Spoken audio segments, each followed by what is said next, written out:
Bonjour tout le monde, voilà, je vais vous parler aujourd'hui de la colère.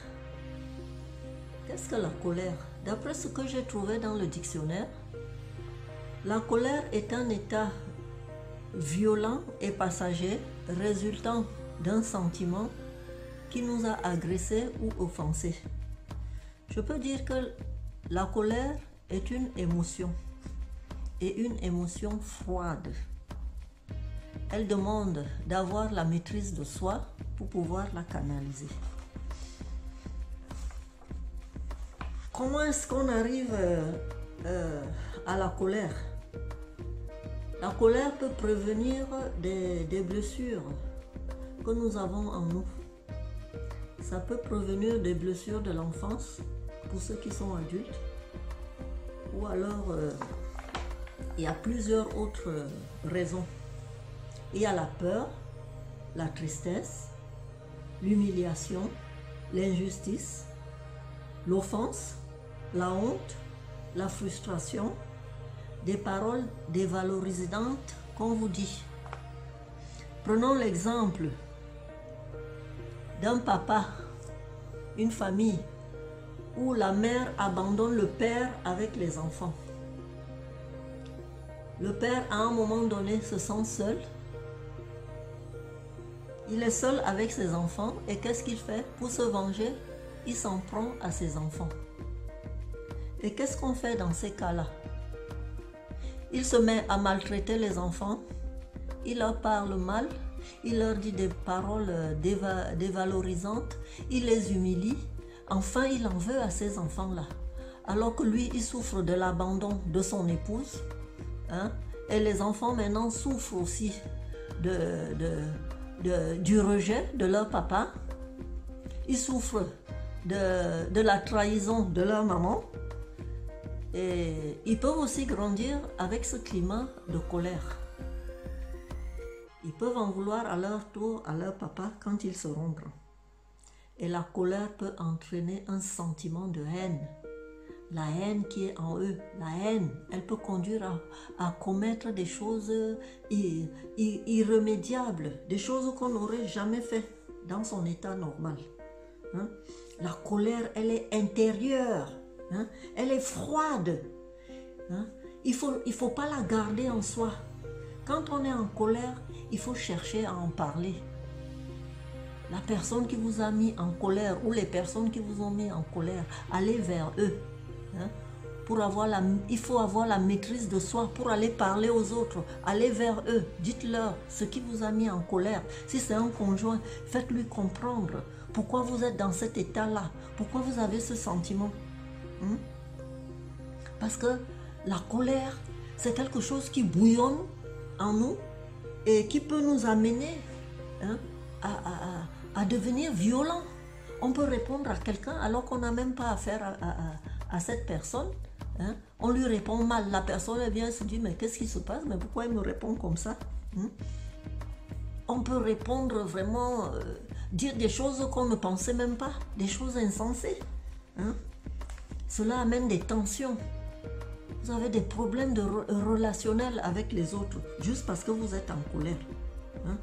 Je peux dire aussi que la colère est un poison qu'on boit dans l'espoir que l'autre meure. C'est aussi la dignité des nuls, d'après ce que j'ai aussi entendu d'autres personnes. On souffre souffrir d'un sentiment d'injustice. Je connais un couple, quand je vivais encore en Afrique, un couple mixte. Le monsieur était européen, la femme était africaine. Ils avaient déjà 2 filles métisses et la dame attendait un 3e bébé. Et quand elle a accouché des jumeaux et des jumeaux noirs. C'était des enfants noirs.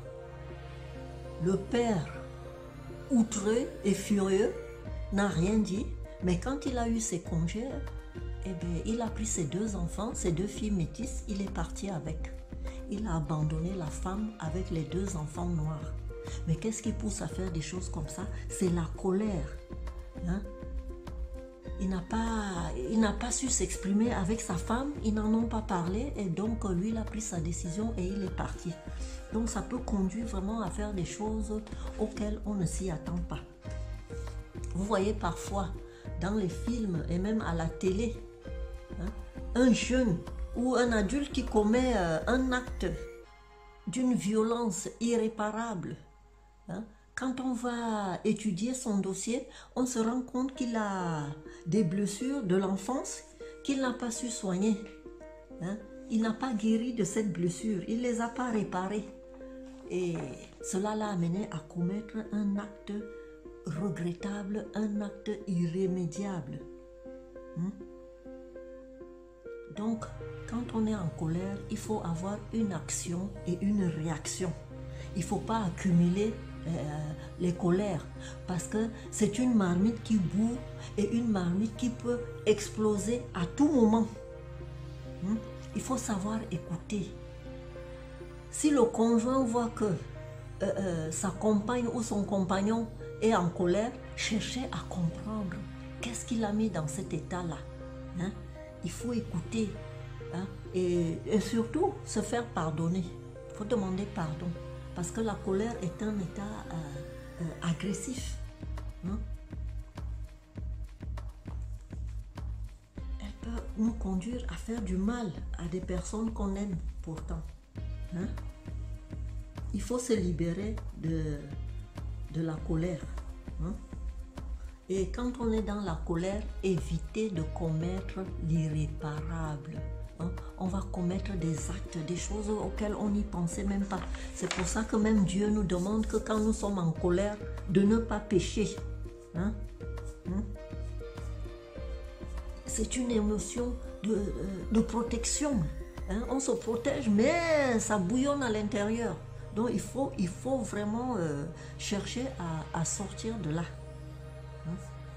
Voilà ce que je voulais vous dire aujourd'hui.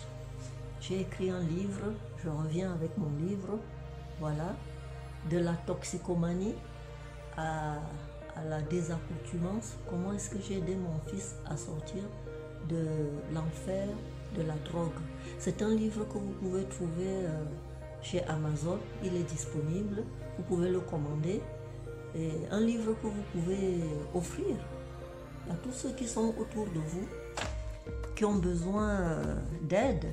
J'ai écrit ce livre pour aider aussi toutes les familles et toutes les personnes qui sont confrontées aux problèmes d'addiction. Voilà ce que je voulais vous dire aujourd'hui. Si vous avez aimé ma vidéo, likez-la, abonnez-vous et laissez-moi un commentaire.